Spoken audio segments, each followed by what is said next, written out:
Did it take you a while to get to that point where you could still see God in the dark?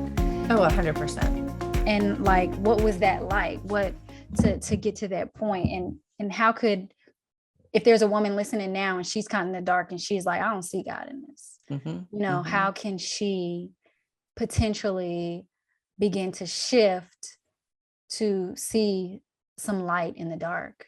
Yeah.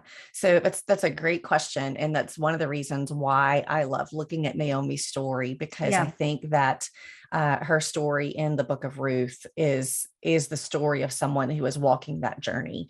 I am Naomi. I mean, I've called out to God and said, you have made my life bitter.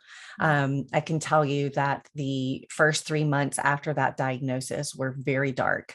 I dealt with so much anxiety about being in my own body. I mean, I had just been told your body is prone to spontaneous rupture. And so, Christina, I was afraid to move.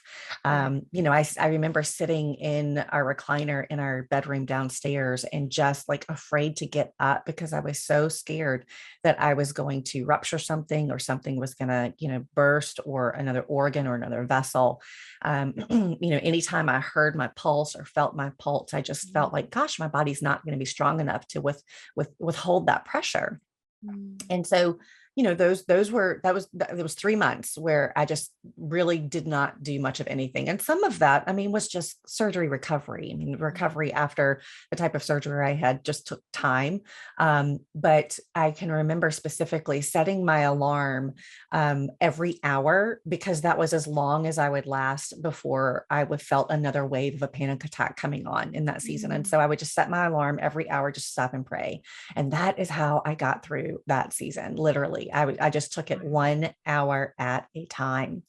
And so, number one, I think we have to remember that it's okay to grieve our stories. Yeah. Naomi reminds us of this, I think if you're familiar with Naomi's story, you may know what I'm referencing here. If you're not, her story is, she loses her husband and her 2 sons, and she and one of her daughter-in-laws go back home. They had moved away and then they go back home, and, she was too old to marry again and have children. And in that time, and, those biblical times, that was, almost a death sentence for women, because they relied so much on men for provision and for care, and for everything. And so Naomi's story, really, for her, it really felt like it was over. And she cries out to God and she says, this is you have made my life bitter. So much she changes her name, like where she says, don't call me Naomi anymore, because Naomi meant pleasant. She said, you're going to call me Mara now, because Mara meant bitter. And so, I think that so many have looked at her story to say, well, she shouldn't have blamed God. She shouldn't have, said my life is bitter. But you know what? I realized as I was walking through that story and studying it, we humans can look at Naomi and judge her in that way. But you know who doesn't? God doesn't. Not once does he turn to her and say, you shouldn't have done this. Not once does he send any type of, message or messenger or circumstances even that could be interpreted in a way that she should not have responded in that way. He works in her details. He starts moving in her life when she can't even see it, but he works in her details to bring her to a place of renewed joy. And so for those of us who are, walking through seasons like that, if you were listening today and you're in that season of darkness and you just feel like, I can't see God, I don't like what's happening, I don't know how to get out of it. Number one, be gentle with yourself, be tender with yourself, and give yourself space to grieve. One of the things at one of my previous surgeries, when my colon had ruptured, I remember waking up and I had, a row of staples down my abdomen, a temporary ileostomy bag. And she looked at me. I had come out of my coma, and she was the first face that I remember seeing. And she looked at me and she said, her first words were, you have permission to grieve.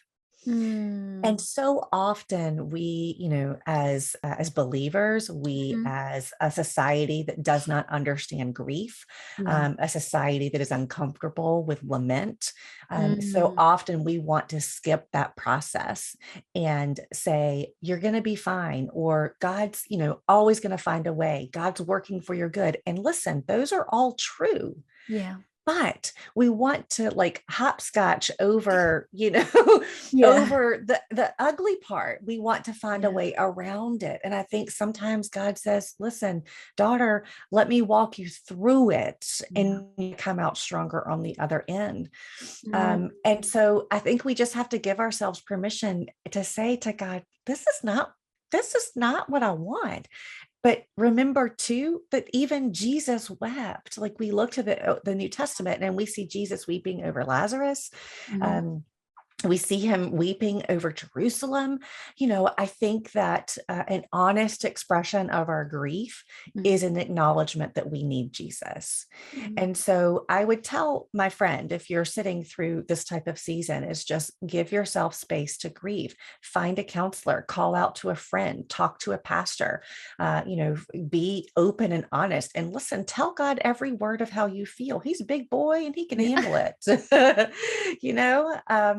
And then start looking for God working in your look in the small things, look for him working in your details and those small little things. We could spend an entire hour of me talking to you about the details that God moved and worked in just those 3 months. Wow. And I'll just tell you that that happened.